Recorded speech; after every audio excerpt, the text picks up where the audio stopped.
Assalamualaikum warahmatullahi wabarakatuh. Selamat pagi buat Sobat Konsumen dimanapun Anda berada. Kembali lagi bersama saya Luciana Duyanti dari Komisi 2 Bidang Komunikasi dan Edukasi Badan Perlindungan Konsumen Nasional Republik Indonesia. Ya, pastinya dalam podcast Konsumen Bicara kita selalu saya hadirkan narasumber yang handal di bidang perlindungan konsumen. Nah, kali ini kita akan membahas tentang perlindungan konsumen di sektor jasa transportasi. Dengan siapa narasumber kita kali ini? Sobat Konsumen bisa melihat biografinya sini ya.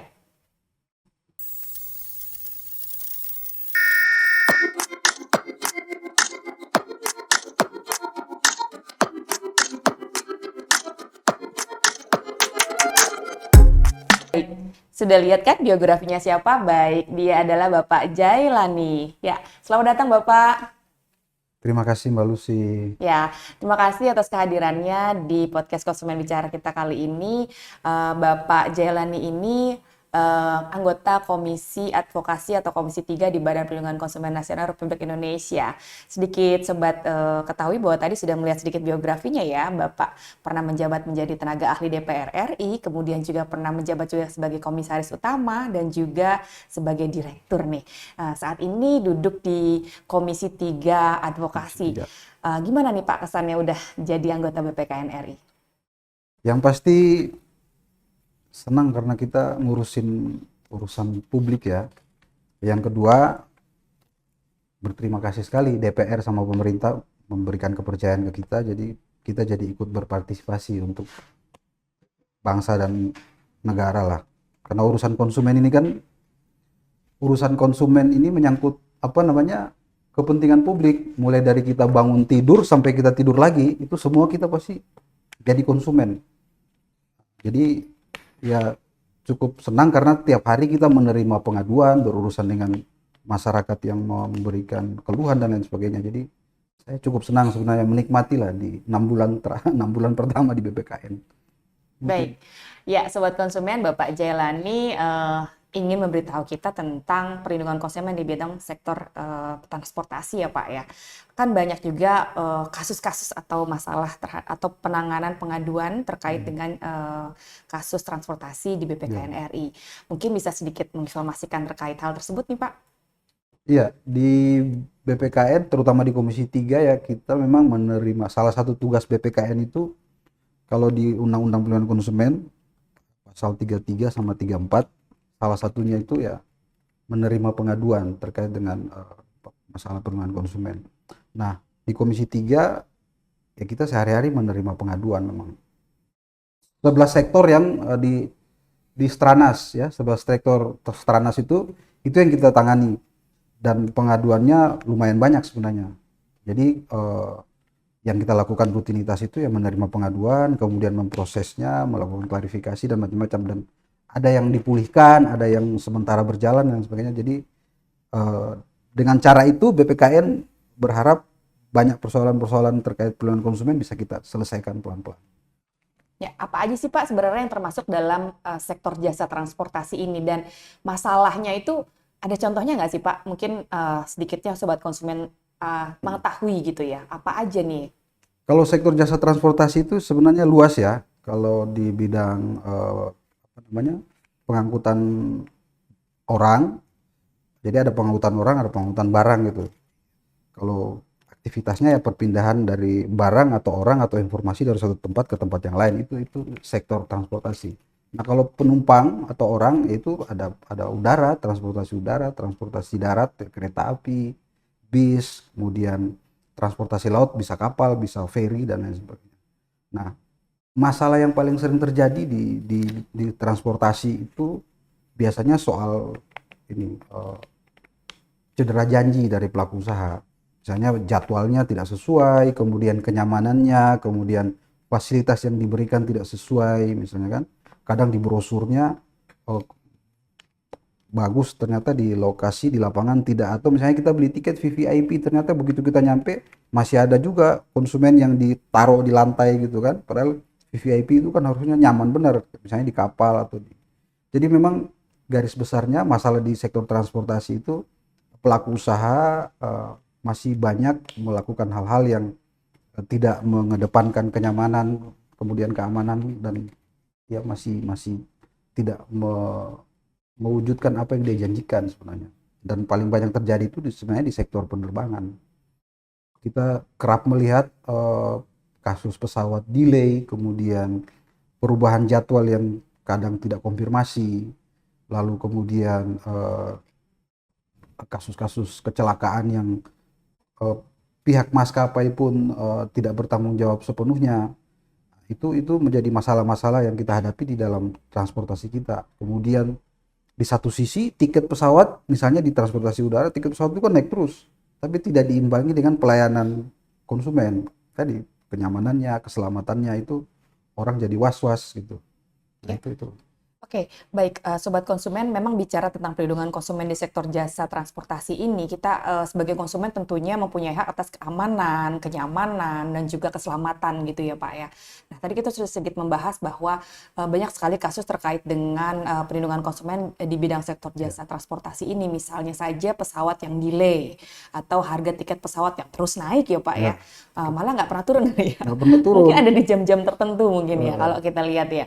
Atau mungkin yang lagi viral nih sekarang nih Pak terkait dengan keamanan makanan ya, kadaluarsa di jasa transportasi kereta api. Kira-kira udah dengar nggak tuh Pak kasus tersebut dan gimana nih tanggapan Pak Jai? ya, itu memang sempat jadi isu minggu kemarin ya. Bahkan ada informasi ada demo mahasiswa kan mau datang ke BPKM terkait itu. Meskipun yang di demo sebenarnya bukan kita, yang di demo itu BUMN yang anak perusahaan KAI ya, yang pengusaha catering itu. Tapi terlepas dari itu, yang pasti itu sangat melanggar apa namanya, hak-hak konsumen itu benar-benar dilanggar. Kita kan tadi ada unsur keselamatan, kenyamanan. Nah, itu keselamatan konsumen benar-benar tidak dipikirkan. Dan wajar kalau kemudian konsumen itu meminta atau publik kemudian mempersoalkan itu, dan ini jadi isu ya. Pemerintah dalam hal ini ya pelaku usaha yang BUMN, mereka harus bertanggung jawab sebenarnya. Cuman kan di BPKN kita lagi-lagi terkadang kalau tidak ada pengaduan kita agak susah untuk meskipun kita punya SOP sebenarnya. SOP kita itu kalau itu isu publik kita bisa apa namanya menanggapi, bahkan langsung memanggil gitu. Tapi sebagusnya memang kalau ini harus ada pengaduan. Jadi kita bisa lebih bagus berinteraksinya dan isunya itu bisa langsung dari korbannya gitu. Ya, baik. Secara regulasi, sebenarnya BPKN ini gimana nih menyikapi fenomena tersebut gitu? Karena kan kita didatangi oleh masyarakat yang mengatasnamakan konsumen tertentu gitu ya. Ya. Karena mungkin pengaduannya memang belum masuk secara personal gitu ya. Dan bagaimana BPKN menyikapi terkait dengan sebenarnya regulasinya harus seperti apa? Apakah memang BPKN yang harus turun secara langsung atau menunggu Ya. pengaduan? Karena konsumen ini ingin mengetahui langkah kita nih duduk sebagai komisioner BPKN ini bagaimana dalam melindungi hak konsumen apalagi terkait dengan jasa transportasi tersebut gitu Pak. Mm-mm. Kalau prosedurnya sebenarnya pengaduan itu kan yang bisa memberikan pengaduan ya masyarakat. Masyarakat pasti umum sebenarnya. Masyarakat, kemudian LPKSM dan pelaku usahanya sendiri.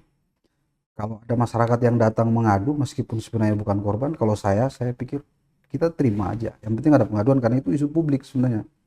Dan eh, begitu nyampe ke Komisi 3 kan kita punya SOP. Laporan itu masuk, paling lambat 5 hari kita proses, kita klarifikasi ke pelaku usahanya biasanya. Nah, proses itu berjalan tentu ada verifikasi ke pelapor. Kadang-kadang pelapor ini juga dia tidak mau memberikan data lengkap.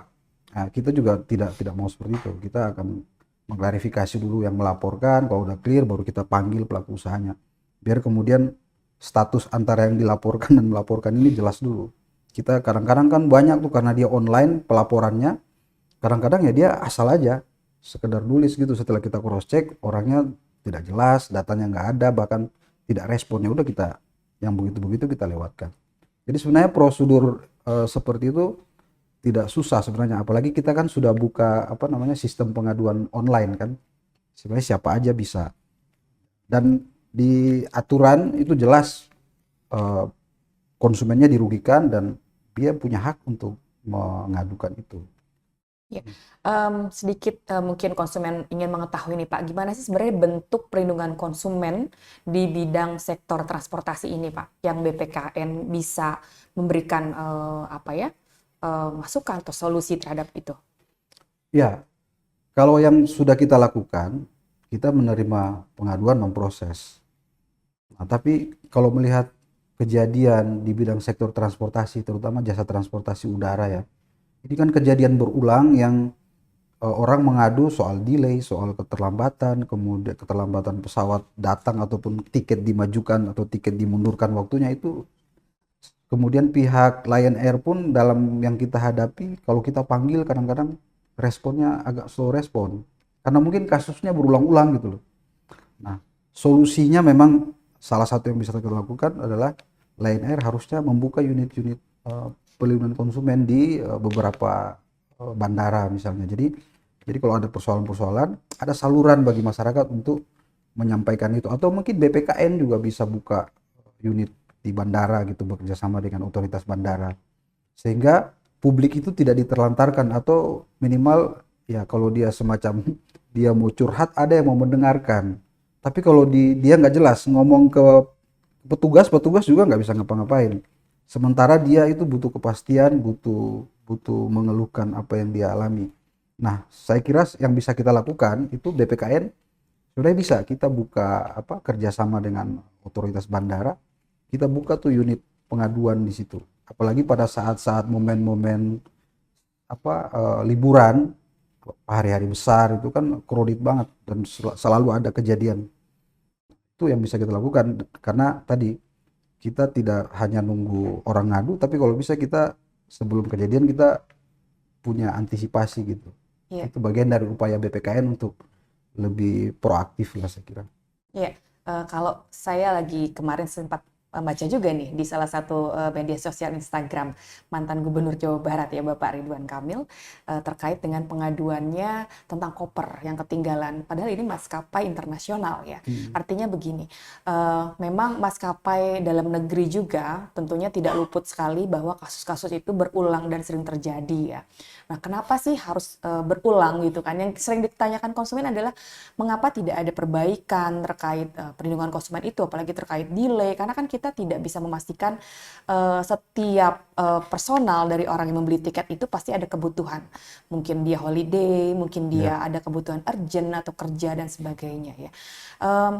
Artinya begini, dari laporan, pengaduan begitu ya, kita kan ingin melihat bahwa BPKN sebagai lembaga negara yang juga terkait dengan perlindungan konsumen, apa yang bisa diberikan untuk konsumen nih? Apakah memang kita hanya mengadukan saja ke BPKN, atau BPKN ya memberikan rekomendasi tentunya, atau ketika ada kasus langsung datang ke pelaku usahanya untuk memberikan informasi nih, tolong berikan informasi terbuka kepada publik. Mengapa hal-hal tersebut bisa kembali terulang? Artinya harus ada perbaikan gitu ya. Yang diharapkan kan seperti itu ya Pak Jaya. Nah, kira-kira nih Pak, kalau konsumen ingin ngadu itu ke kita tuh bagaimana sih Pak bentuknya? Dan apakah memang kalau jasa transportasi pengaduannya diterima di BPKN dan diselesaikan? Ya, sepanjang sudah 6 bulan kita bertugas di sini, pengaduan di bidang transportasi banyak, cukup banyak yang masuk sebenarnya. Apalagi tadi momen-momen liburan, hari-hari besar, Lebaran, Natal itu selalu ada saja pengaduan yang masuk.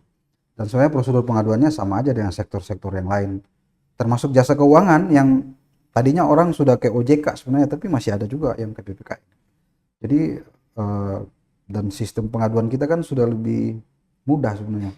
Dia online lah. Yang kedua, bahkan kalau dia datang ke sini pun biasanya teman-teman di sekretariat itu, staf-staf di Komisi 3 akan bantu untuk memandu cara dia memasukkan laporan, membuat laporan. Bahkan via telepon pun biasanya kita permudah kalau dia nggak bisa. Saya agak gaptek nih, udah saya minta staf tolong dipandu, dibantu gitu, dan biasanya itu kita lakukan. Jadi sebenarnya prosedur pelaporannya tidak susah.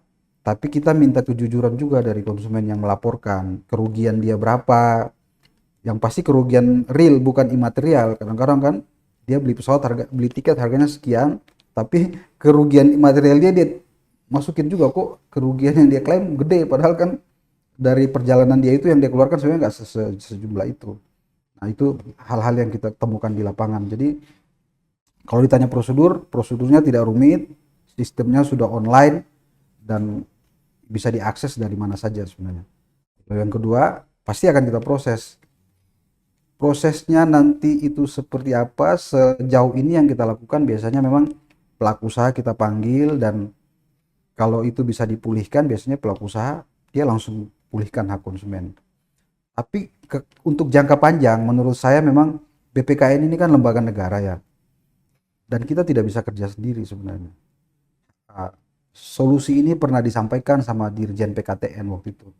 BPKN itu harusnya jadi leading sektor.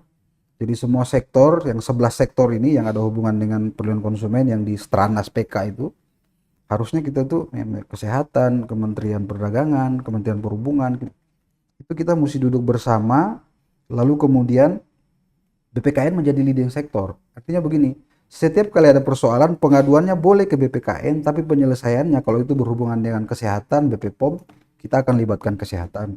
Kalau berhubungan dengan transportasi, tentu Kementerian Perhubungan.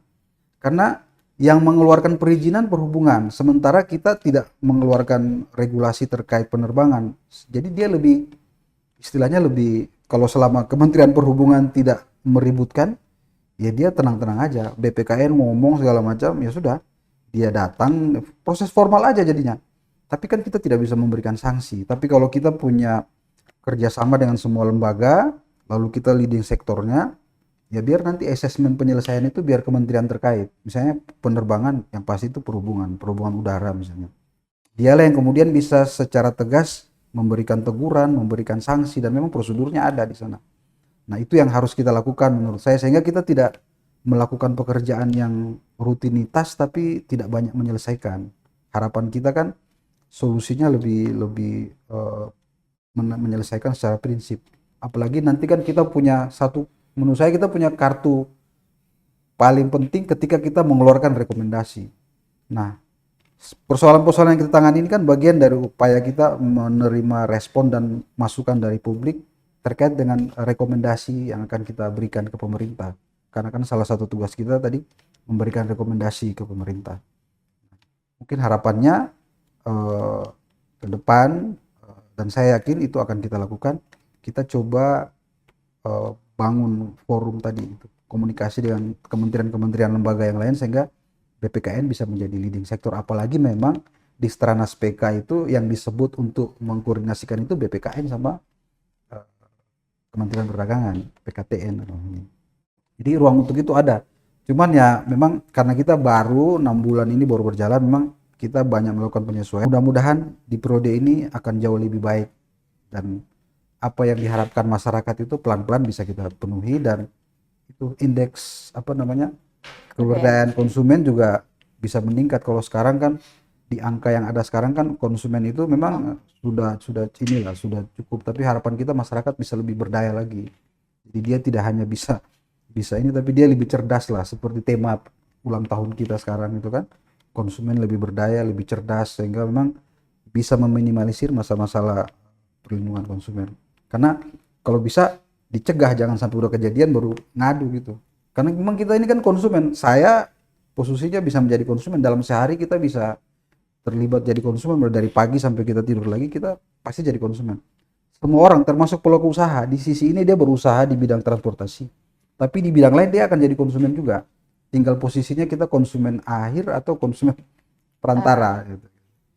Itu mungkin Mbak Lucy. Ya, baik, Sobat Konsumen, mungkin sedikitnya sudah mengetahui ya bagaimana kaitannya BPKN dengan sektor jasa transportasi ini ya, terkait perlindungan konsumennya. Baik, pada akhir nih Pak nih, mungkin ada sedikit kata yang ingin Pak Jai ungkapkan untuk memberikan saran atau solusi kepada Sobat Konsumen terkait dengan perlindungan konsumen di bidang sektor jasa transportasi ini. Boleh silakan Pak. Iya, saya memberi himbauan kepada masyarakat terutama sebagai konsumen kita harus cerdas. Jadi dalam memilih produk-produk di bidang transportasi khususnya, misalnya membeli tiket, membeli fasilitas-fasilitas terkait transportasi, itu harus diteliti benar. Dan kalau ada kejadian seperti ingkar janji dari pelaku usaha, atau apa yang dijanjikan tidak terjadi, atau fasilitas yang ada tidak sesuai, itu bisa diadukan. Tapi memang proses pengaduannya akan kita proses, akan kita panggil pelaku usahanya, dan harapannya ini menjadi batu loncatan untuk perbaikan. Tapi kata kuncinya memang konsumen harus cerdas. Ketika konsumen itu cerdas, dia bisa mengantisipasi hal-hal yang merugikan dia.